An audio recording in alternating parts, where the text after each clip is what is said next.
बोलिए तुलसी मैया की जय। जय। आज मैं सुनाने जा रही हूँ तुलसी माता गीत। उनके विवाह का अच्छा लगे तो लाइक सब्सक्राइब शेयर कमेंट जरूर करना और कमेंट में बता देना कि ये तुलसी माता का गीत आप लोगों को कैसा लगे। ओके। जय माता। कन्हैया पूछे तुलसी से मनवा के बात हो। कन्हैया पूछे तुलसी से मनवा के बात हो। कन्हैया पूछे तुलसी से मनवा के बात हो। कन्हैया पूछे तुलसी से कवन तुलसी माता तो हर कवन तो हर पिता। कवन तो हर माता तुलसी कवन तो हर पिता।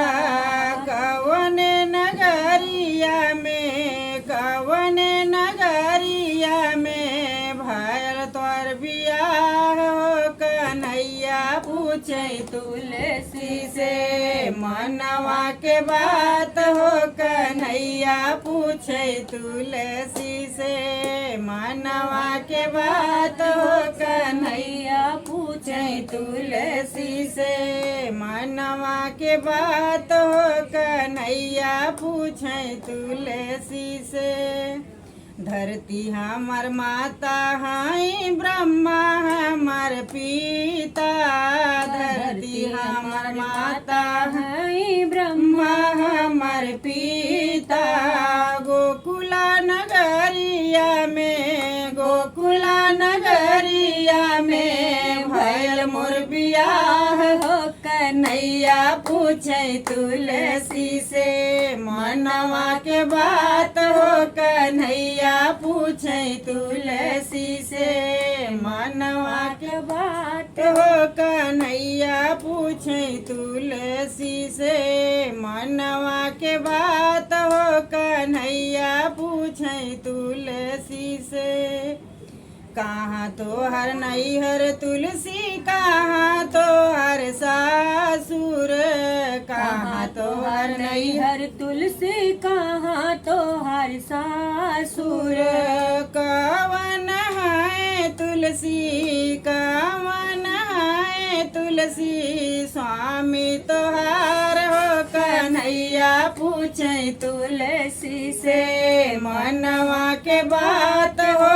कन्हैया पूछे तुलसी से मनवा के बात हो। कन्हैया पूछे तुलसी से गंगा हमर नैहर बाटे जमुना हमर सासुर। गंगा हमर नैहर बाटे जमुना हमर सासुर। गंगा हमर नैहर बाटे जमुना हमर सासुर।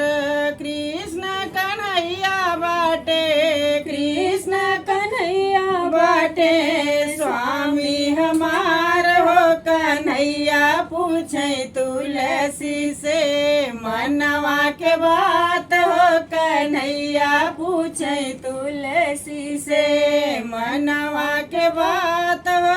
कन्हैया पूछे तुलसी से मनवा के बात हो। कन्हैया पूछे तुलसी से कौन रंग डाड़ी तोर कौन रंग कहरवा।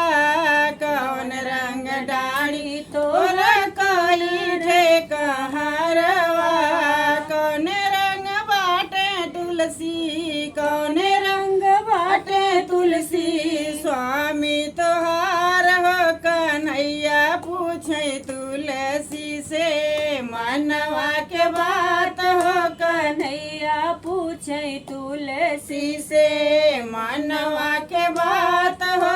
कन्हैया पूछे तुलसी से लाल रंग डाड़ी मोर चारी ठे कहरवा।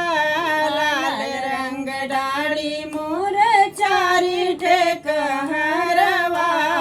सांवर सलोना मोर सांवर सलोना है स्वामी हमार हो।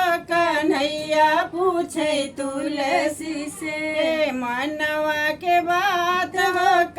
कन्हैया पूछे तुलसी से मनवा के बात हो कन्हैया पूछे तुलसी से मनवा के बात हो कन्हैया पूछे तुलसी से। जय हो तुलसी माता। राधे राधे। राधे राधे।